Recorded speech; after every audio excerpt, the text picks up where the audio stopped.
আসসালামাইকুম। আমরা চলে আসছি এখন একটা জঙ্গলের মধ্যে, একদম ফরেস্টের মধ্যে, ফরেস্ট এরিয়া, যেটা নাকি আমাদের আনাচে কানাচে এই গাছগুলো লতাপাতাগুলো অনেকটাই পাওয়া যায়।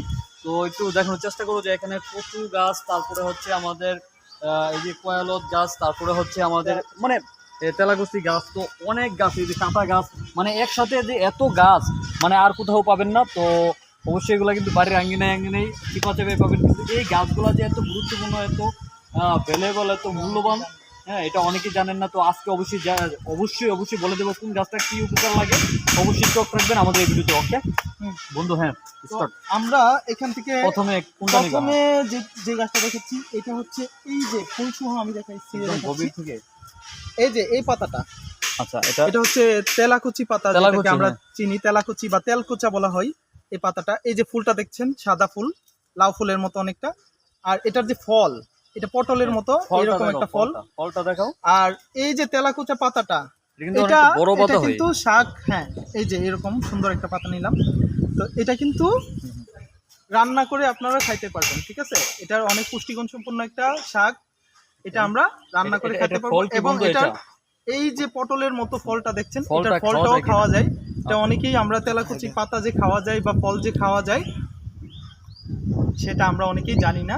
তো তেলাকুচি পাতার যে ফলটা, এটা আপনাদের যে কোষ্ঠকাঠিন্য দূর করতে, তারপরে মনে করেন যে বিভিন্ন পুষ্টিগুণ সম্পন্ন ফল খাওয়াতে এটা আপনারা রান্না করে খেতে পারবেন। আর এই যে পাতাটা, এটাও শাক হিসেবে আমরা খেতে পারবো, সেটা অনেকে আমরা জানি না, এই জন্য আপনারা এই ভিডিওর মাধ্যমে জানিয়ে দিলাম। এবং যে এই পাতাটা,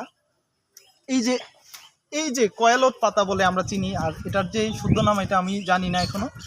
তো এই যে কয়ালত পাতাটা, এটা যদি কোনো জায়গায় যদি কেটে যায়, রক্তক্ষরণ হয়, তাহলে এটা আমরা ওই জায়গার মধ্যে এটা এভাবে রস বের করে চিপে রস বের করে এটা আমরা পাতা সহ এইভাবে আমরা লাগিয়ে দিলে কি হবে, আমরা রক্তক্ষরণ, এটা কি মানে একদম রস বের করে রসটা লাগাতে হবে? হ্যাঁ, রসটা সহ পাতাটা সহ একদম চাপ দিয়ে লাগিয়ে রাখতে হবে। রসটা ঠিক এভাবে লাগিয়ে এভাবে রাখতে হবে, পাতাটা সহ। হ্যাঁ, পাতাটা তাহলে ব্লাড বের হওয়া বন্ধ হয়ে যাবে, রক্তক্ষরণ মানে সাথে সাথে বন্ধ হয়ে যাবে, প্রতিরোধ করবে। ওকে, রাইট, এক্স্যাক্টলি, ঠিক আছে। আর তারপরে যেই কচু আছে, এখানে কচুর গুণাগুণ সম্পর্কে সবাই জানে। ওই গাছটা সম্পর্কে তো মেবি বলছিলাম, এটা পাশাপাশি আরেকটা গাছ আছে, ওইটা হচ্ছে যেটা ক্যাস্টর অয়েল, যেটা হচ্ছে তেল তৈরি করা হয়, যেটা পেননাশক, আমাদের পেন দূর করার জন্য দেন। তারপর হচ্ছে চুল গজানোর জন্য, নতুন চুল, এগুলার দিয়ে যে ওয়েলটা তৈরি করে, এটার একটা ফল আছে, হয়তো আপনারা সবাই জানেন। এই গাছের যে একটা ফল, অবশ্যই একটু কাটা কাটা থাকে ফলটার মধ্যে। এই গাছটা কিন্তু অনেকটাই এখানে নাই, হয়তো ফলটা দেখাতে পারতেছি না। অবশ্যই গাছটা অনেকেই পরিচিত। তো অবশ্যই কিন্তু এটা খুবই গুণসম্মত একটি গাছ। এই গাছের ফল দিয়ে তেল তৈরি করে আপনি মাথায় ইউজ করতে পারেন, যে কোনো অঙ্গ প্রত্যঙ্গে ইউজ করতে পারেন। হ্যাঁ, যাদের পেইন আছে ওই পেইন দূর হয়ে যাবে। আর হচ্ছে সবচেয়ে গুরুত্বপূর্ণ হচ্ছে আমাদের হচ্ছে আশেপাশে যে গাছটা থাকে, এটা হচ্ছে কচু গাছ। তো এটার যে রস, ঠিক আছে, এটার রসও কিন্তু আপনি যদি কোনো জায়গায় কেটে যায়, এটা অবশ্যই টান্দা নিয়ে এসে ঠিক এভাবে লাগিয়ে দিবেন, সাথে সাথে দেখবেন অ্যাকশন, ঠিক আছে, সাথে সাথে ভালো হয়ে যাবে ইনশাল্লাহ।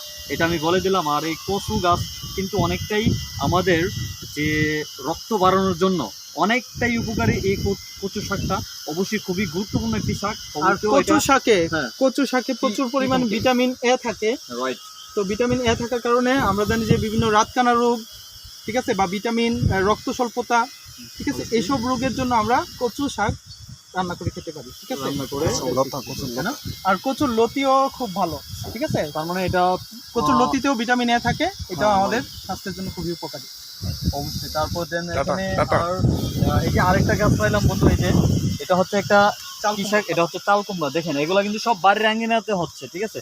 এগুলা কিন্তু বীজ বপন করে নাই, এগুলো নিজে নিজে প্রাকৃতিকভাবে হয়েছে। তো এটা কিন্তু চাল কুমড়া। তো চাল কুমড়া তো জানেনি, শাক রান্না অনেকটাই এটা ভিটামিন। হ্যাঁ, পুরাটা চাল কুমড়া মানে পুরাটা পাতার মধ্যে ভিটামিন, ঠিক আছে। এর মধ্যে ফলের মধ্যে ভিটামিনের অভাব নেই, এমনকি গাছের পাতায় ডোগার মধ্যে ভিটামিনের অভাব নেই। তো অবশ্যই এগুলো আমরা কি করব, এগুলো আমরা প্রতিনিয়ত খাওয়ার চেষ্টা করবো ইনশাল্লাহ। নেক্সট ভিডিও আপনাদের জন্য নিয়ে আসবো। ওকে, আল্লাহ হাফেজ, ভালো থাকবেন সবাই।